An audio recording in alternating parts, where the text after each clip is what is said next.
to expand in New Zealand. Question number 4, the Honourable David Parker. Thank you, Mr Speaker. My question is to the Minister of Finance. Does he stand by his statement on page 1 of the Budget 2011 Executive Summary, where he states that growth is forecast to reach 4% next year and the economy forecast to create 170,000 new jobs over the next 4 years? The Honourable Bill English. Mr Speaker, yes, that was Treasury's best professional judgment at the time, as they were required by statute to give to the government of the day. Subsequent to those forecasts, a number of things happened. New Zealand's savings rate increased faster than expected. World growth was lower.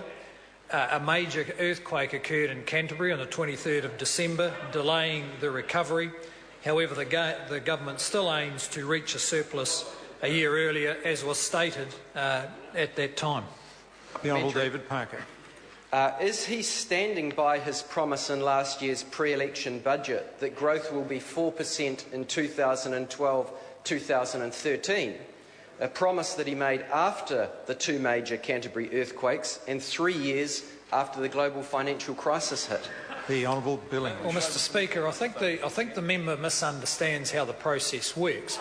The fact is, under the Public Finance Act, Treasury are required to give their best professional judgment in their forecasts.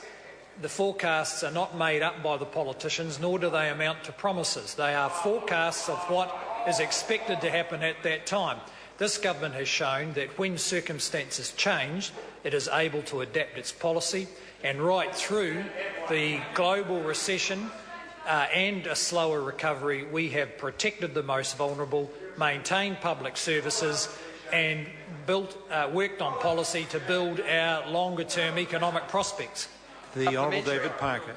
Well, if they're not promises, when he wrote on page 2 of the 2011 budget, achieving higher and more sustainable growth, was he trying to be funny? And will tomorrow's headline accurately reflect that his government has in fact delivered the lowest growth of any government in 50 years? The Honourable Bill English.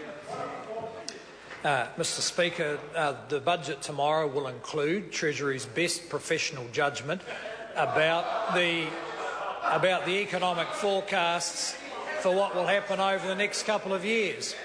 The member can look at the OECD forecasts which were produced this morning and compare those with the forecasts that the government that the Treasury will put in as the basis for the budget.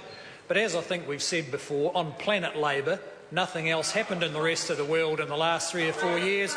In the real world, there's been a few challenges. The Honourable David Parker.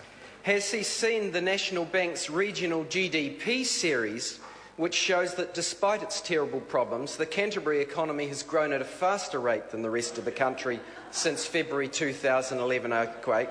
And why then does he continue to use Canterbury as the excuse for not meeting his own growth forecasts? The Honourable Bill English. Well, Mr Speaker, the Labor Party is getting to the position where it would use gravity as a reason why people can't, as an excuse for why people can't fly. The fact is, in Canterbury, the rebuild will mean much faster than average growth rates, not 2 or 3%, but 7 or 8, 9, 10% growth rates as the rebuild picks up. And I know the members believe the Prime Minister is all-powerful, but actually if he could have stopped the earthquake on Christmas Eve, which that party trivialises, then I'm sure he would have. The Honourable David Parker. Does he stand by his statement on page 35 of the budget that New Zealand's growth rate is accelerating? And if so, was the growth rate he was referring to not GDP growth, but the rate at which his management's driving New Zealanders to Australia? The Honourable Bill English.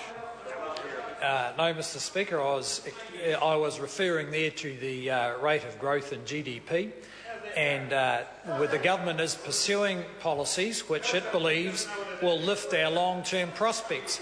And as the member knows, GDP growth rates are affected by a lot of shorter-term pressures, positive and negative, but we're focusing on the long term, on building infrastructure, lifting our skills capacity, increasing innovation to support businesses, improving our regulations so that businesses will make active decisions to invest and employ. We are not going to rely, as the previous Labor government did, on excessive consumption and government spending funded by debt. That is not sustainable growth.